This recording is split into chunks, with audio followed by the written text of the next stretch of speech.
Hello and welcome back to another episode of KJ's Corner, your shortcut to quote this thing right here, a more automated tech career. I'm Kyle John Fenton on LinkedIn, but I go by KJ. We're going to dive into the world of tech, automation, technical potential. But before we dive in, I got to, hit the sponsors at home that we're Chill's trying to build out. Please like, please subscribe, please comment, please tell us how you feel. And with this nodding face that I'm sure you've probably seen on his podcast, if you've seen it before, I got Alex. Is it Bruschi or Bruschi? How do you say that? Bruschi. I probably should have asked that before we got here, but that's staying in the podcast. But I got Alex here. We are actually peers now at the same company. I joined Salesforce back in November. He's been here for a bit. He's an account executive here, and he also is the host of, I don't know if it's self-proclaimed, but you said the #1 buyer-centric sales podcast, right? Don't know if it's self-proclaimed. I'll let you talk about that. Definitely self-proclaimed. But to that point, he has a podcast as well. Before we get into what you do and, here at Salesforce, how are you, man? How are things? I know we were cutting it up, but just for the audience at home. Yeah, doing great. Really, really glad that we got to do this. To your point, like we actually knew each other prior to being colleagues. We had interacted on LinkedIn many times, and then I started back in June. You started in November. We found each other on Slack, and the rest is history. Here we are. Yeah, which is awesome, man. And I appreciate, you popping on as well. I mean, obviously, being able to share the love, but now you don't have to host. Now I get to do that. You get to sit here and relax, which is really awesome. So outside of the podcast, if you want to go listen to that, sales stories in real life, really awesome stuff. If you are involved in the selling motion, a lot of great stories there naturally. And obviously, as we're talking about automation here, or not automation, but just more tech in general.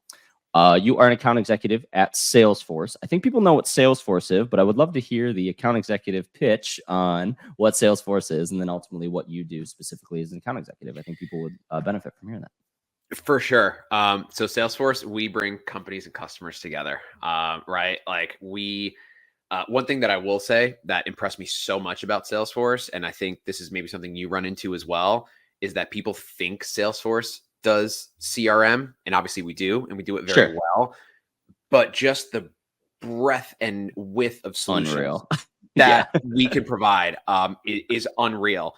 And so in some ways it's actually a bit tricky because number one, if I'm going to give an elevator pitch, it's like, well, who am I giving the elevator pitch to? Right. Right. You have to persona. Yeah.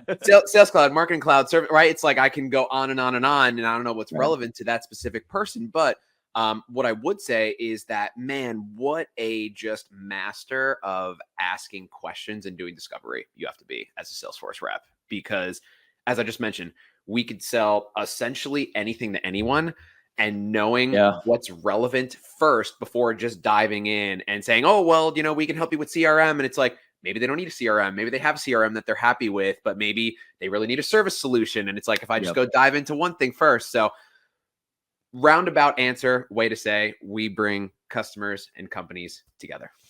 Yeah. And I look at it from more of the technical side. I pretty much just say, like, any actual function inside of your organization, from insert business unit here, we have a solution for you, is like the easiest way to describe it.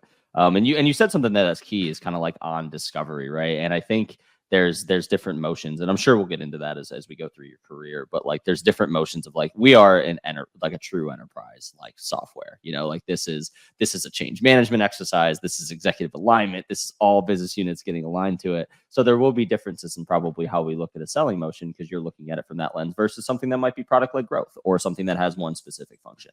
And I think that's key as you're looking at discovery. The notion of discovery sometimes is the same, but just like you said, we have to really dig into a pain before we can be like, oh, our solution fits. Whereas, just like I said, in PLG, you're kind of already being approached when the problem's already been identified for you. And it's like, yes, this is how we solve that specific problem. So it's a little bit of a level. So if you are starting in your career and you're looking at that and you wanted to know the difference, just know if your solution has like one or two specific functions, that's probably going to be not easier to sell per se, but your discovery is going to be a lot different than someone who might be considered at an enterprise play. So would you agree with that? I mean, that's something I noticed coming from, even a startup to here. It's definitely very different. Definitely agree. And I came from startup world too, so I'm sure we'll get into that. One thing that I would add though, so I'm realizing I didn't mention this earlier. So I am a GRB territory manager. So we're working with small business, if you will. One of the most recent deals that I sold was for 8 seats, right? And I think, again, going back on the people, have this perception of Salesforce, and it may not always be true in every single way. Is like Salesforce is so perfectly equipped for small businesses as well. I mean, this recent one, 8 seats, family business, right? They're very much in like a blue collar industry, you could say, and just showing them what Salesforce could do for folks that are using Excel, right? And their emails are all over the place. And anytime they want to find something, they've got to control F through all of their apps and their tools, right? And Salesforce could just be that singular pane It's of like, glass. here's an object for you. Do you want it all there? Like, here you go. Yeah. Just seeing their reactions, and even something so simple as a chatter bar on the side where you can assign something to somebody and you could track it, right? And someone can go in there and update the status of an order. It is just like, I am so impressed. And here's maybe a soundbite clip. What impresses me most about Salesforce is that so many SaaS companies out there are really awesome at selling SaaS to other SaaS companies. Sure. Salesforce sells to everybody. Just it doesn't need to be. Yeah, just the maturity of the go-to-market motion across our product SKU is so impressive. I mean, I could go on and on and on, right? Financial services, health, manufacturing, auto. It's just ridiculous how mastered this go-to-market motion is across all industries. I've never seen anything like it. I don't know if you would attest to the same. No, I agree. And it's something you bring up too. And maybe, we're kind of, stroking Mark's ego a little bit here, right? But in all seriousness, right, we legitimately believe in customer success. And if you think about that, right, we've been around since 99. And what it comes down to is like making sure that it really comes down to, and I think this is something that you can look at if you're trying to break into sales, just in general, is just like when you're going to go to an organization, pay might be good, people might be an OT, but like, is there actually a go-to-market strategy that makes sense? And I think that that's something that gets missed a lot, especially if you're breaking, because you don't know. But just like you said, it was like, we literally got to a point where we started at CRM. It was straight up like, what do we need to make sure that anyone who sells a product or a service, how do they track that accordingly? And then we started making those acquisitions of products. Sometimes companies have like a really, really good value prop, but then they try to surround it with other things and then it becomes disjointed. We're working now, I mean, just with all the integration. I mean, I'm on the automation side, and now we're even talking about building those into Flow, right? So now it's like that type of like understanding. So the more transparent, I think we benefit from having a very transparent organization. And I think I just wanted to bring that up to say, like, I completely agree with what you said. And I think for people who are trying to break into these companies, see if you actually align to that go-to-market strategy. Because not for nothing, like, if you're going to sell something that you don't actually believe in, you're going to struggle. Like, you really are. And I know you believe in it, and obviously not for nothing, your bank account also believes in it, right? but in all seriousness, right, the reason it sells is because we're actually providing a good service and we can show them exactly how it enhances their business, even at a small level like that. So I couldn't agree more. But enough about, where we are now. I want to go back to your first role, where I believe you started in June of 2014. I'm assuming you graduated in 2014 and rolled straight into being an insurance advisor at Diapola Financial Group. If I had to guess, now you're obviously going to keep me honest here because I haven't looked at everything. Probably got a business degree or some sort of arts and sciences. You were going to the job fair. You applied to a few places. These financial advising companies, these SDR, BDR type things were probably on your radar with that. And I'm obviously Diapola, you can say that, grabbed you. So what was it that brought you to being an insurance advisor for a couple of years? And honestly, what's the biggest thing you learned throughout that to eventually roll into, it looks like, full-time sales as an inside account executive? Would love to hear that story. Yeah. So you're pretty close. For me, I was making assumptions. Yeah, pretty close. I like that you came in with your little POV, and now I get to expand on it. That was a nice little. Look, I'm the end consumer here. You're selling to me, right? So we have to actually go all the way back. This is over. I can't believe it's 2024. It's over a decade ago now. I was fortunate enough to do a study abroad program in Barcelona, or rather, shall I say, Barcelona.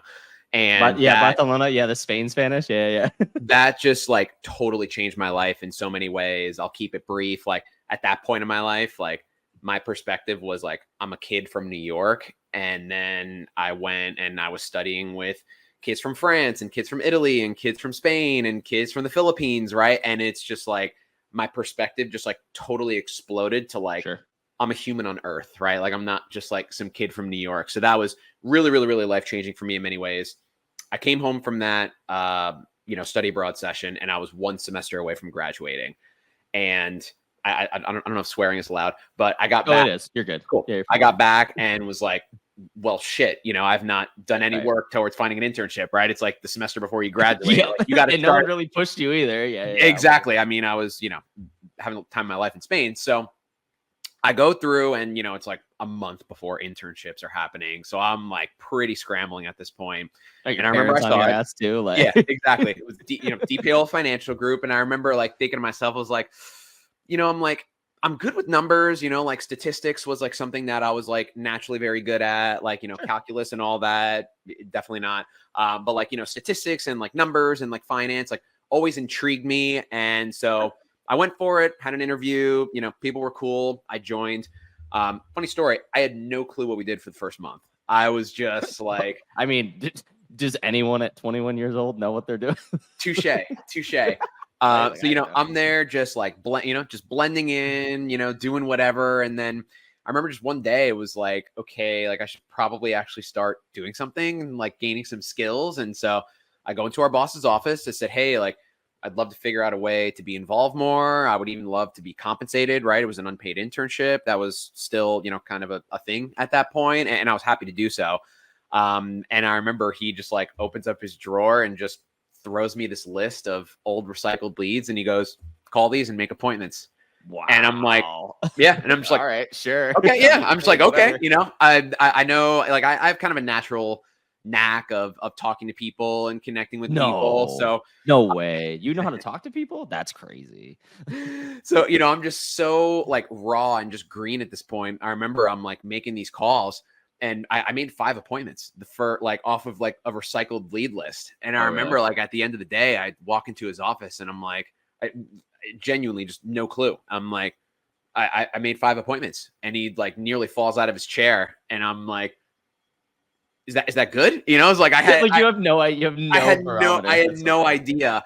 And so then, it all just very much kind of snowballed from there. I realized that I had like very kind of natural ability for this. And then it kind of turned into like me making calls for other agents, and, they would pay me to make meetings for them. And then they started paying me more for those meetings. Right. And then it kind of snowballed into like, well, now like I can go and buy my own, direct mail leads. I was paying for leads. I was paying for my leads. Okay. $48 a lead for direct mail leads. Right. Wow. So I bought my first 5 leads. Right. And of those first 5 leads, we closed 3 of them, which is like an unreal rate, and nobody would ever do that. I mean, yeah, like, that's a pretty high conversion, but good for you, man. That's awesome. But, it would be an agent would run it, and, we would split it 50-50. And then really funny thing happened. One time I made an appointment, and the person who was supposed to run it with me like an hour before had to cancel, and I had nobody to run the meeting for me. And it was such a blessing in disguise, because I just said, fuck it, and I ran it, and it was like, sure, yeah. I had no idea what I was doing, and drum roll, it sucked. It was horrible. It was one of the worst meetings I ever ran, but I did it. You know what I mean? It like it took the mystery out of it, right? Like now me like looking up to these other agents and, them kind of like guiding everything for me and making 50%. It was just this moment of like, okay, I know that sucked. And nobody even trained me how to run a meeting. I can't stress enough how bad it was. It was atrocious. I think it was like a 15-minute meeting that should have been like an hour and a half meeting. Okay. And so that just very much snowballed into, hey, now I don't need anyone else to run my meeting, right? I don't need anyone else to run my meetings anymore. And so this was actually happening while I was graduating. So when I was in my graduating year. That's really quick. Okay. So this is like within a few months. Okay. Definitely. I did 12 credits, I had 12 credits remaining. I had like a little bit of an odd, kind of like credits, breakdown. Did you come into school with credits from high school? Because yeah, exactly. So it was like a little bit different. So I only had to do 12 credits my last semester. And Same here, man. What I did is I loaded up my Tuesday and Thursday, So like my Tuesdays and Thursday would be like school all day. And then my Monday, Wednesday, Friday would be like, kind of building out my insurance book of business. And so, I mean, by the time I graduated, I was pretty much like it wasn't even like, hey, we're gonna make you an offer. It was just kind of like, okay, like now you're coming every day, right? It was like, Yeah, it was you're already so, here, so here you go. the skids were already greased, and it was like that was it, and then the rest was history. So would you say, because I thought there was a lot of good in there, and would you say that the biggest thing that kind of pushed you to really pursuing probably a career in this was the fact that you got exposed to everything in the motion? Because it seems like that's kind of a little bit where what, because you said it was a blessing in disguise, right? And I will even say too, like as I came in my career, and this isn't about me, it's about you, obviously, but like I fell into sales engineering. But the reason I ended up realizing I could stick around is because I would talk to individuals like yourself about the motion. And I'd start learning those things and get exposed to it. And then sometimes an AE wouldn't be there. Like, KJ, you can run that. You can go do it. And like getting that exposure really helped me. Would you agree that that probably was the push that by the time you were in 2016, you actually became an AE? Would you say that that was kind of it? Or, kind of expand on that? Because it seems to me like that's natural. Yeah, so I think that definitely played a big part. I mean, Okay. one thing that I definitely want to be clear of too is like, I'm not gonna say my parents weren't supportive, but like I didn't come from like a, hey, have a variable income background, right? It was like Mhm. my parents would rather me like have a steady job and Yep. whatever, the whole more sort of traditional route, if you Sure. will, knowing what you make every month, being I mean, salaried. hey, And as a so father now, I kind of would hope the same for Mav, but I'm in sales, so like I get it, right? So I right. understand. So it was pretty against the grain. I think a big part of it was like just realizing both the earning potential and like the Okay. control of your time. It was like my schedule those days was like get to the office at 10, 11 and finish work at 8 p.m. Right. Oh, And wow. Okay. at that Sure. point in my life, that was a great schedule for me. Right. It was Oh, like yeah. I wasn't really so much into the waking up early at that point, and it was like, it was a little bit I more of a could night only owl. imagine why. I mean, I can't possibly figure out why in college. There's no possible way. Mind boggling. So I think that like had played a big part, and Sure. like I had seen the success that other agents had, like that just folks that stuck with it for a while. Like I don't know that I've ever like said this publicly, but when I first went to college, I was trying to become a teacher. Like I thought I wanted to become a Sure. teacher, I thought I and wanted to it's be a like lawyer. I get it. well, particularly on the teacher route. I mean, this is maybe opening up a can of worms and a conversation for another day and another time. But it's like in year one of sales, you can make what a teacher multiple years in is Yeah. making, and that Yeah. like was really really eye opening to me. And I very much like not only realized that like I had this kind of natural ability for it, but like I also realized that I was very comfortable with handling the risk, if you will, Mhm. and the variable income and just the unpredictability and like equalizer of sales, right? It's like nobody cares where you went to school, like what your degrees are, True. what your background is. You put ACV on the board, right? It is the ultimate equalizer in the sense of like, yeah, if you're twice as good as your colleague, you will make twice as much as your colleague. Usually, yeah. And something about that just really drew me in. And then I'm sure we'll kind of get into it. I didn't really take sales very serious at that point in time. It was Okay. just, again, something that was kind of like came natural to me. And then a few years later, I started to actually dive into like, well, sales is a profession, and it's an art, and it's a science, right? And then I Yeah, I was gonna really ask started what clicked for you. Yeah. yeah, I really started diving into that side of the coin. And this was now this particularly is more, I would say, like 2016, 2017 now. So Mhm. now I had moved to California. I'd moved to San Diego with my now wife, and I was at a company that like very much like preached personal development and like invest in yourself. And that was kind of the first time that I had been sort of hit with that messaging and that approach, if you will. And funny enough, It's the probably big good for you, to be honest. I didn't the really know. huge Yeah, for like me. And one of the big things was podcasts, as I had started, sure. like my wife and I would do, especially California. Sometimes you get those nights that it's light until like 8:30 at night. Right. And so like Mhm. after work, we would like go do a little hike. There was this awesome place, Torrey Pines, that was right by where we were living. It was a nice little like, hour and a half to 2 hour walk. And so after Sure. work, we would go do it. And that was kind of when we had started doing like more like reading and audiobooks. And I remember just like one time, like just going into Spotify and like typing in sales, and like see what comes up. And I found this sales podcast. Shout out to Okay. Scott Ingram, Sales Success Stories podcast, the first sales podcast I ever listened to. And he would have people on that were top 1% performers at their company and just break down their process and what they were doing, right? And then that was kind of really like what got me obsessed, and that got me into the LinkedIn world, because it was like, oh, let me like add these people on LinkedIn, you know, like everyone just makes a LinkedIn account and like adds your college friends and whatever. Oh But then yeah, I like kind of mine for like the past 5 years of my life. Yeah. literally, you know, and that kind of really got me diving into like the B2B side of the Yeah. LinkedIn world, and then I was just obsessed. Yeah, it's just very interesting, like how, you know, it's you're kind of literally like your path just is almost like adding in the actual example of kind of what gets preached, right? I mean, what you described is grit. Like, it's really what it was, is that you noticed, hey, I have a knack for this. I'm willing to deal with the variable compensation. I'm willing to, you know, really bet on myself. And that's always the advice that some people give. And I guess what I'm really getting at is outside of the podcast stuff, which I do want to get back into and think what you've learned about that, because I think that's the piece of advice you'll probably end with. But I would love to hear more of like, what was it that was able to help you have the confidence to understand you can double down on it? Because I'll say it flat out. You could learn everything about sales, but there's an it factor, right? And I don't care what anyone says. To me, I don't know. You can teach principles, you can teach examples, you can teach how to get there. And I think learning sales methodologies helps you in other roles. But to really succeed as an actual salesperson, I really think there's an X factor. So, like, what was it about the first role you had to understanding you become an AE to listening to that podcast? Is there anything that like stood out to you that gave you that confidence, or was it nothing more than you just had the right emotional intelligence? Because I really think getting into your mindset will help a lot of people. So I'd love to hear that a little bit more as well. The emotional intelligence is definitely big. I wish I had more of like a tangible answer of like, I That's did okay. this, you know, and like could tell someone to do the It's same. hard. It's But hard. I'm with you. you know, like really what it was the struggle. I mean, Okay. the one thing that I've learned, and like I'm sure we'll get into this too. Like I've recently, before Salesforce, I Get dealt with into it now. Go for layoffs, it. and you know, and it was really tough experience. And like what I've realized is like no struggle, no gratitude. And so I think what Sure. it was for me. I mean, again, I'm in my young 20s. I was paying $48 for a lead. For a Which is lead. crazy to think Um, about. Like 48 bucks in hopes that something will happen. Yeah. Correct.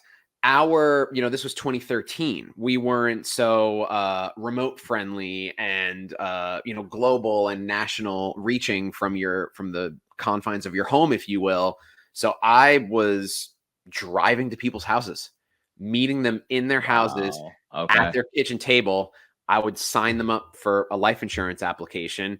They Yep. would give me a check for the first month's premium, and then I would schedule a medical examiner to come to their home or to their office to That's have so them old get school. blood pricked, right? So Yeah. I mean, right. Yeah. it was a really intense sales process. And Sure. then, of course, there are all those people that you have that are gung ho about it. They're ready to spend a lot of money, and you're so up, and you're, oh my god, this is great. I'm going to be so good at this. And then, you know, their medical exam fails, right? And you get $0 from it. I mean, I've had people threaten me in their kitchens, Oh my right? Like god. yeah. Yeah, but I know it though. I mean, I know I can empathize. My father he's a lifelong life insurance salesman. So There you go. like I know the game. I mean, literally he took me on some calls and like some people would just be ruthless, and it's scary sometimes. But I think that hardened you though, right? Well, that's exactly it. Is like I think Yeah. it's almost like I'd almost compare it to like when you have like a child or something, and there's like a loud noise, you know, and you get scared, like they get scared, you know, or like if you're just like, oh, what was that, and you know, and so I think it's like we kind of train ourselves how to emotionally react and to Mhm. like have those really tough hardships right away. Kind of like got me like, okay, like this is just part of sales. So I Mhm. think, to go back to your original question, like being comfortable in your own skin, like being comfortable with getting rejected, being comfortable with failing, being comfortable with doing your best and your best not being enough, right? Just like all of those Sure. things, Good. Yeah. it just like it gets you like focused on like the outputs rather than the outcomes, or Yeah. like how does this you know, like how like how am I emotionally feeling about this, right? It's like there's one goal, right? And it's the success of your clients, which in turn, you know, brings money for the business and brings money for you. So it's like whatever, like by any means necessary, you know, like by any means necessary, like you got to get to that point. And so I think like for someone who's listening, who like wants to get into sales, like get used to failing, like build up that muscle of failure and still being able to believe in yourself and still being able to push yourself. I mean, like I said, I wish it was a more tangible answer, but I think once you kind of get over the fact that, like, number one, sales is the industry out of any other that the most is out of your control. The most is out of your control, right? Someone fails a medical, the person who you're selling to gets laid off or finds a new job, right? Or moves inside the organization, the or company you've been doing a 9-month evaluation with is laying off half their team, right? It's like you could have done everything perfectly and it fails. And then there might be another time where something just falls in your lap and it's like, hey, Alex, we need this, right? Can you send us a quote?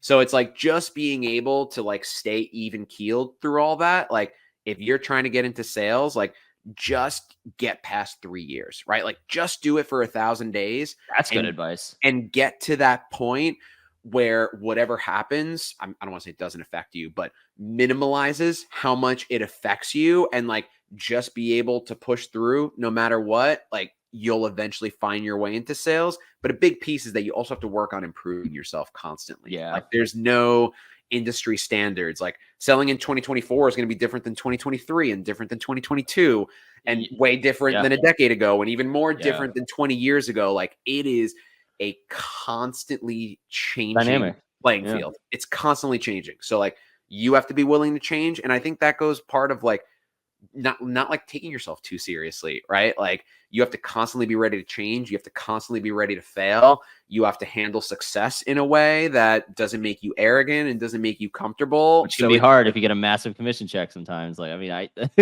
it's like no other industry. So I think as long as you're willing to outlast that, you'll eventually find that hockey stick, right? Like Salesforce is a hockey stick field. Like it's not linear, It's not like, I'm with you. I'm going to grow my income by 5% each year. It's like, no, like maybe the first year you're going to grow up by 5%, and the next year you're going to make 10% less, and then maybe the next year you're going to make 150% more. It's like being able to be comfortable with an ever-changing environment and an ever more difficult playing field. You'll do great at sales. Yeah, I love that. And I think it's actually a really good segue. And I think we'll end with this because you kind of just gave all the advice. That's normally what we end with, but hey, why not? We're flipping the format. I don't care. Hey. But I think, what you're describing is like really just understanding like how to effectively solve a problem is really what this boils down to. And the problem is either, am I cut out for this or am I not? And you'll figure that out as you do the 1,000 days. So what, and you obviously have the podcast. We talked about this. And as we were talking about before, just kind of behind the scenes, we were, talking about how it's been so helpful. And you had mentioned it on like discovery. So if there was, I guess I'll flip the script on the advice. So let's assume that people who are listening to this audience, I do want to break into sales, right? You have the podcast. What are the things about doing the podcast that help you become, and I'm going to just say, more effective problem solver? Because I'm not going to sit here and say that hosting a podcast just makes you a better salesperson. I think it just probably makes you a better talker, right? But you are extrapolating certain things out that probably do help you in your motion. And I think that's the advice I'd love to hear from you. And we'll kind of end on that is, what are the things that you've learned from being a podcast host that have helped you succeed in a selling motion in hopes that people can operationalize that?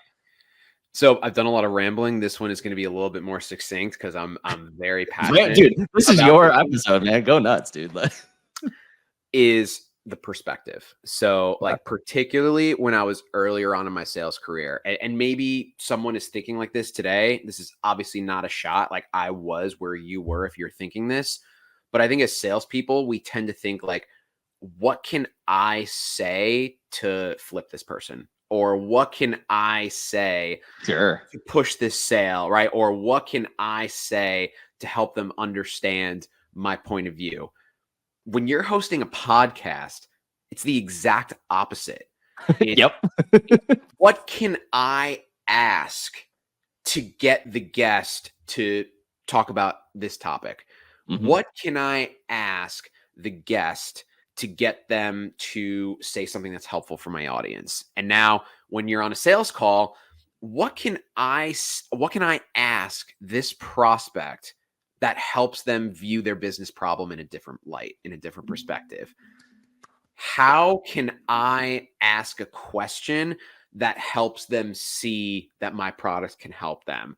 How can I ask a question that helps them realize that they have this problem that maybe they're not so openly seeing or not openly willing to admit, Sure. right? You see the difference? It is so completely flip-flopped. And then when you're inside of both conversations, it's like talking at versus talking with. I Yeah, mean, absolutely. when I'm on a demo, I tell my prospects, hey, you remember the movie Click? You've got the remote. You tell me to fast forward. You tell me to Hmm. rewind. You tell me when to pause. You tell me, hey, I want to spend a little bit more time on this, right? Like I could, again, we said this. Salesforce could do anything. It could Right. do anything. So I could spend 8 hours just demoing every single capability we have, or I can go on the line with someone, and this was actually that recent 8-seat deal that we won, is they manufacture like construction equipment. And Okay. so we hop into a demo org and I said, hey, what's your workflow? What's the first step? The first step Yep. is we get an order. Okay, here's what you're going to do when you get an order. And I did it in the demo org. Now what's the next steps? And he's like, well, we have to make drawings, right? Okay.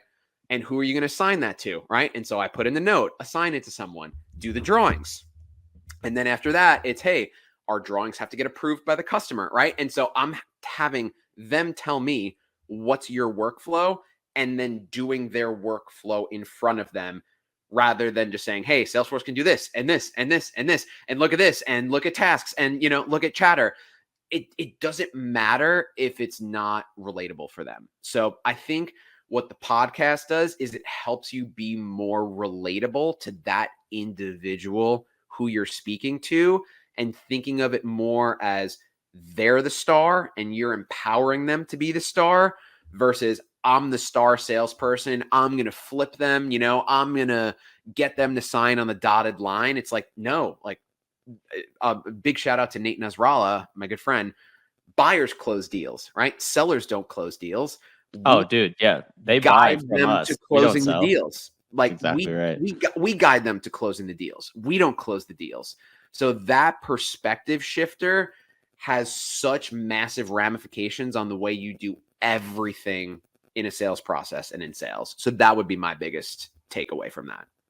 I hope everyone listening to that now understands why I will literally sit here and say, create the change agent, have them show you what their problem is so they can stop asking why. So all Right. you have to do is show them how to do it.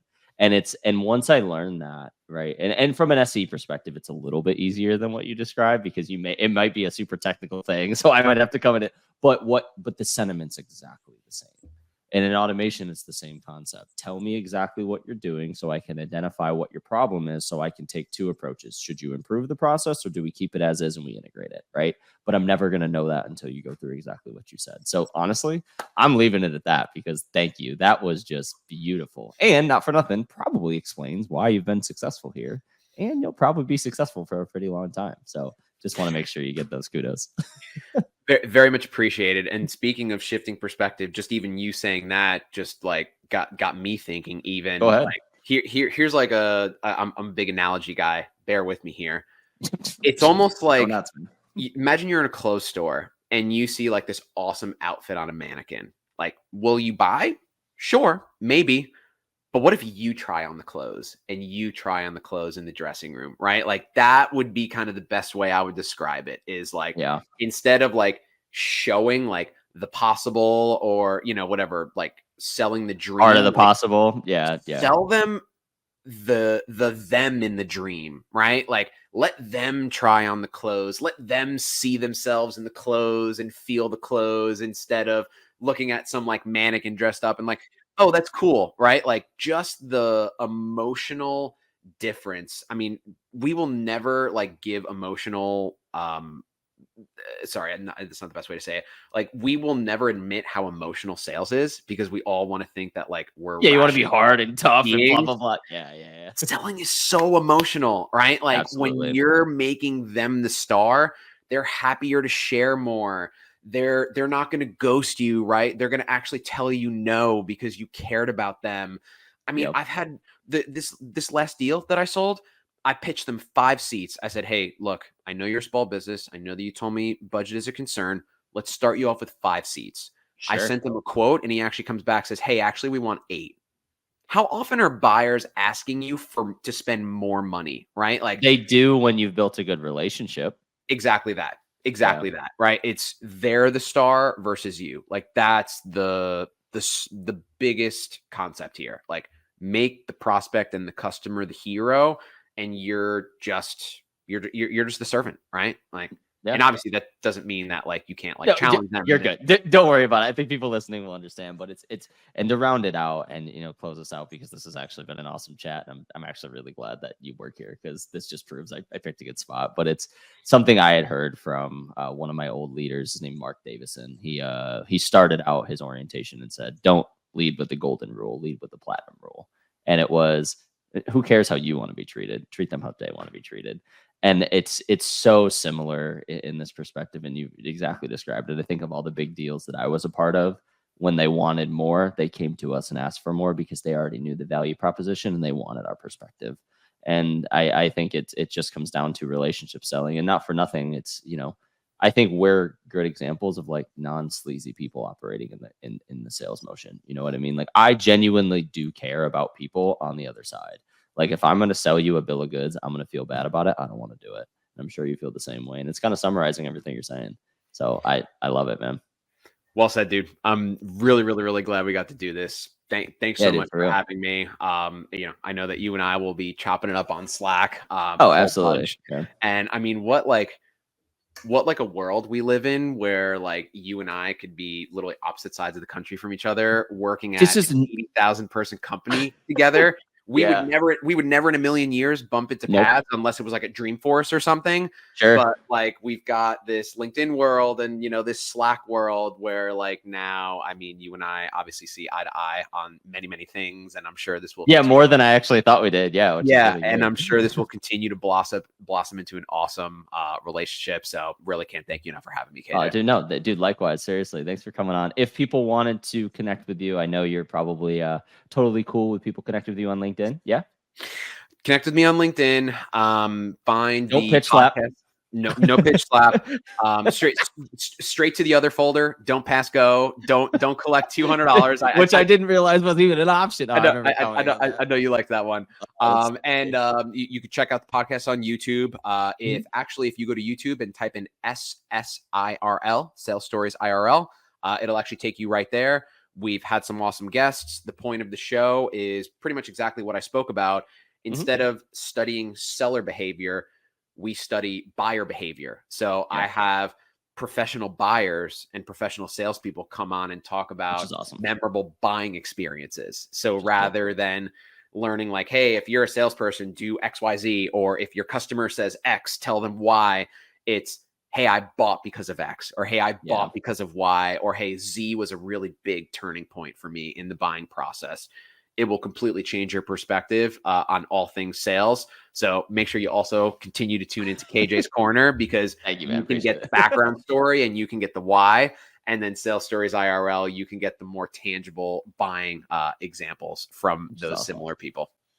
Much love it, man. Dude, thank you very much for that. I'll close this out here. Make sure to please like, comment, subscribe. Obviously, give Alex his love as well. Thank you once again. And this was KJ's Corner as part of the bigger I'm Breaking Into Tech umbrella.